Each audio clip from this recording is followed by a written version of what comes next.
preparação feita pelo modelo de ensino é muito fraca. Voltando um pouco na pauta do empreendedorismo, você é um grande influenciador de jovens brasileiros, principalmente pelos livros, né, páginas nas redes sociais, do Geração de Valor. Uhum.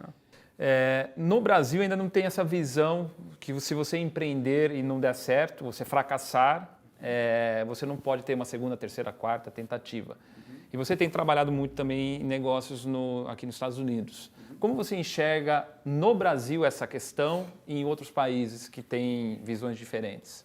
A gente passou, eu acho que está melhorando no Brasil, a gente passou por um período onde nós tínhamos mais de 18 milhões de jovens se preparando para fazer concurso público. Eu não tenho nada contra o serviço público, acho que é importante existir pessoas capacitadas no serviço público, mas eu acho que 18 milhões já é demais. Não é? Eu acho que já começa a existir uma coisa que antecede a essa escolha, que é uma cultura, que é a cultura do funcionalismo público, é a cultura da dependência do Estado, da busca pela estabilidade, como se isso fosse o que fosse nos realizar. As pessoas estão trocando a sua própria realização, a realização dos seus sonhos, dos seus projetos, pela garantia de não ser mandado embora.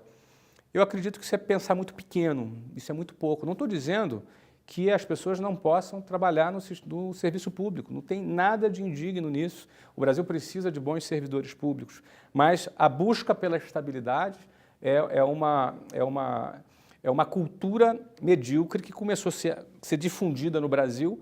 E eu fico imaginando se o Bill Gates tivesse sido funcionário público, em vez de ter criado a Microsoft. Pessoas que, em vez de terem aberto um negócio na sua garagem, como acontece muito aqui nos Estados Unidos, tivessem buscado simplesmente trabalhar no sistema, no serviço público, para não perder um emprego. Não é? Ou seja, o oposto disso é o apetite pelo risco. É uma outra cultura, a cultura do apetite pelo risco. Olha, eu tenho um sonho, eu tenho um objetivo, eu vou lutar por isso. Pode ser que eu consiga, pode ser que eu não consiga, não tenho nada garantido. Até porque na vida nada é garantido. Desde quando você nasce até quando você morre, você não tem nenhuma garantia, a não ser que nasceu e vai morrer.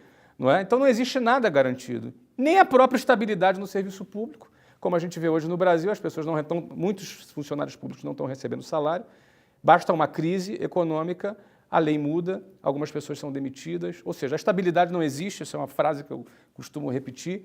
No entanto, essa cultura da estabilidade, ela é oposta, ela é antagônica à cultura do empreendedorismo. E para um país crescer, e um país que eu já falei que tem 70% dos empregos gerados por pequenos e microempresas, para um país resolver o problema do desemprego e ele se desenvolver, o mercado se desenvolver, precisa de mais gente pensando e querendo vencer dentro desse sistema, apesar de todas as dificuldades que existem. Ou seja, quem nasce primeiro, o ovo ou a galinha?